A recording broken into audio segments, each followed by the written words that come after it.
성도 여러분 안녕하십니까? 8월 19일 금요일 새벽 기도회에 참석하신 여러분을 진심으로 환영합니다.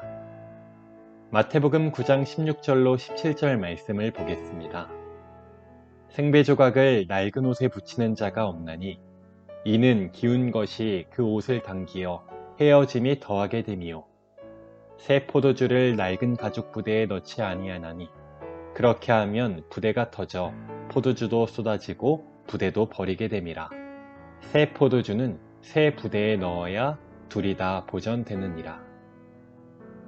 예수님은 한 가지 비유를 더 드셔서 중요한 교훈을 남기셨습니다. 새 옷과 낡은 조각, 새 부대와 낡은 부대의 비유입니다. 새 옷에 낡은 조각을 붙이지 않습니다. 반대로 낡은 옷에 새 옷 조각도 붙이지 않죠. 왜냐하면 낡은 옷의 천은 이미 늘어났다 줄어들었다를 반복하며 옷이 길들여졌습니다. 그런데 거기에 생배 조각을 붙이면 변형이 일어나고 헤어짐이 더 심하게 되는 것이죠. 또 낡은 부대에 새 포도주를 담지 않습니다. 왜 그렇습니까? 낡은 부대는 틀이 변형되지 않습니다. 그래서 이곳에 새 포도주를 부으면 발효되면서 발생하는 가스로 인해서 낡은 부대가 터지게 됩니다. 그래서 낡은 부대에는 새 포도주를 담지 않는 것입니다. 이 새 포도주가 상징하는 것은 예수 그리스도의 정신을 나타냅니다. 남을 사랑하고 남을 위하여 희생하고 나의 것을 챙기기보다는 남을 챙겨주고 남을 용서하는 정신이 바로 새 포도주입니다. 이러한 정신을 어디에 담아야 합니까? 새 부대에 담아야 합니다.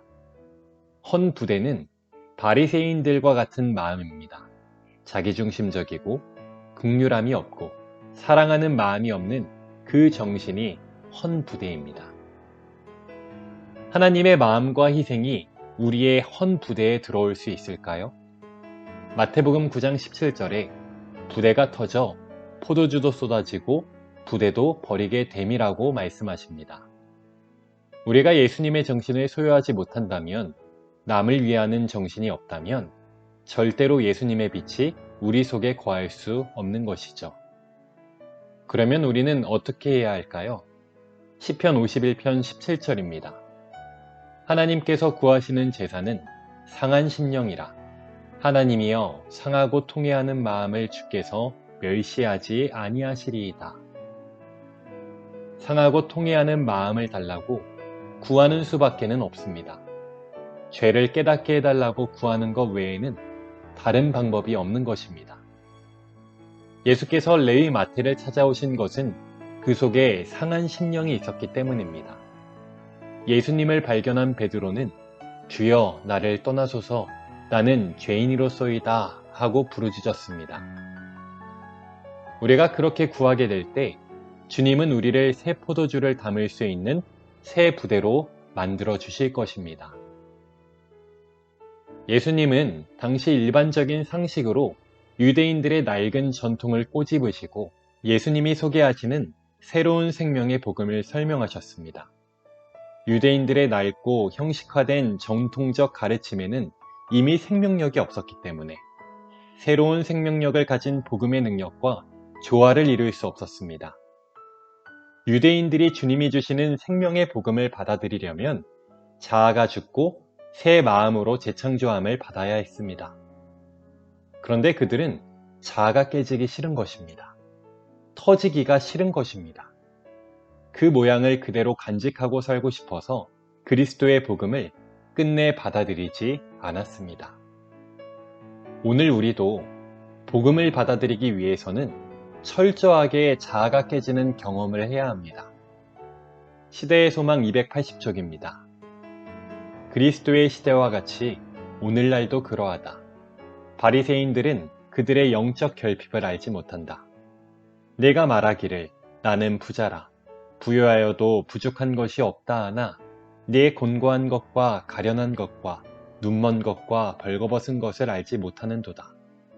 내가 너를 권하노니 내게서 불로 연단한 금을 사서 부유하게 하고 흰옷을 사서 입어 벌거벗은 수치를 보이지 않게 하고 안약을 사서 눈에 발라 보게 하라는 기별이 그들에게 임하고 있다. 이어서 읽겠습니다. 사람이 온전한 의미에서 그리스도를 믿는 자가 될 수 있기 전에 자아를 비우지 않으면 안 된다. 자아가 포기될 때 주께서 사람을 새로운 피조물로 만드실 수 있으시다. 새 가죽 부대가 새 포도주를 담을 수 있다. 그리스도의 사랑이 신자에게 새 생명을 불어넣을 것이다. 우리의 믿음의 주요 온전케 하시는 이를 바라보는 사람에게서 그리스도의 품성이 나타날 것이다. 사랑하는 교문익교회 성도 여러분, 하나님의 말씀에 비추어서 자신의 병든 모습을 살피고 겸손한 마음으로 하나님의 능력을 의지하여 치료함을 받고 영적으로 살아있는 저와 모든 성도님들이 되기를 바랍니다. 예수님의 정신을 소유하여 예수님의 가죽 부대로 귀히 쓰임받는 저와 모든 성도님들이 되기를 간절히 바랍니다. 그러면 우리도 레위 마태처럼 하나님의 일꾼으로, 하나님의 도구로 유용하게 사용될 것입니다. 기도하는 시간을 갖겠습니다. 첫 번째로 우리 교회의 환우들을 위해서 기도해 주시기 바랍니다. 두 번째로 3040의 활성화를 위해서 기도해 주시고, 세 번째로 안식일 예배와 말씀을 위해서 기도해 주시기 바랍니다. 네 번째로 개인의 기도 제목을 위해서, 그리고 마지막 다섯 번째로 교회의 재직들을 위해서 음악이 마칠 때까지 기도하시겠습니다.